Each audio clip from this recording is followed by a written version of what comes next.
Hey, this is Matt from InvestiQuant. Today is Tuesday, June 23rd, 2020. And before I hop into this morning's daily IQ, I wanted to give you a heads up. We are doing a webinar on Thursday after the close, and we'll be looking at how you can mine our database to find some of the best edges to create strategies on. So go to the link in the description below to register for that. It'll be Thursday at 4:30 p.m. Eastern Time. You can also go to our website, InvestiQuant.com. And in the menu bar, you'll see a webinar registration link.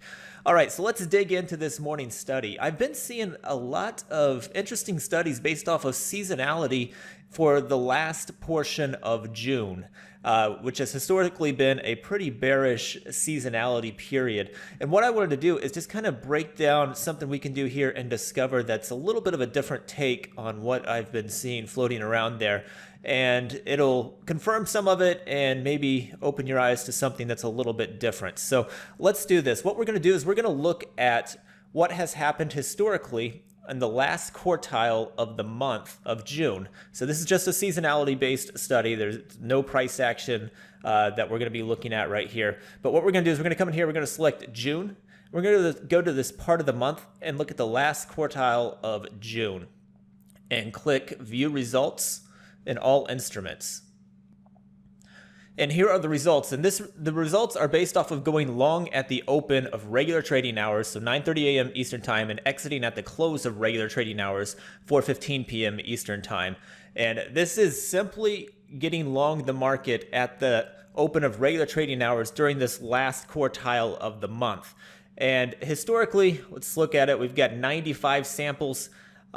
44% win rate for the ES, 40 for NASDAQ, 43 for the YM, 47 for the Russell. So all of these have had a bearish lean to them historically. But what I really wanted to show you is a little bit of a different spin on it by adding an opening filter. And if you go to the opening filters and say that we are opening above the prior day high versus all the days that are not opening above the prior day high. So let me add that and click View Results. And here we go. So when you open above the prior day high during this weak seasonality period, you can see we don't have a ton of samples. We're looking at 15, 16 samples for each of these, but none of these have been bearish. The ES has been quite bullish on the few samples that we have, almost 69% there. NASDAQ just a little better than 50-50.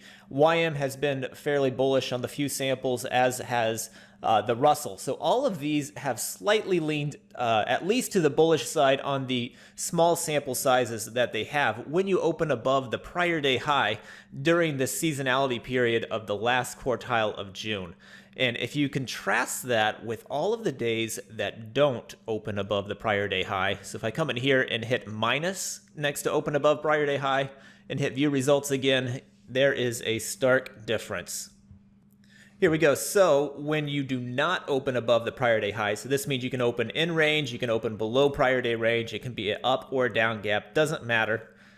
You've got nearly 80 samples in all of these, and win rates now under 40% in 3 of the 4. So this is really showing that bearish bias that so many people have been talking about here recently for this time period of the last portion of June. So as long as you're not opening above the prior day high, it has been pretty bearish during this period. However, if you do open above the prior day high, like we may be doing this morning, this seasonality hasn't really played out that way. It's been a bit more on the bullish side, but on very few samples. So I thought I'd share that with you. It was an interesting study to learn about on my own here. So hopefully you found it interesting as well. And reminder down below in the description, follow the link to register for our webinar on Thursday at 4:30 p.m. Eastern Time.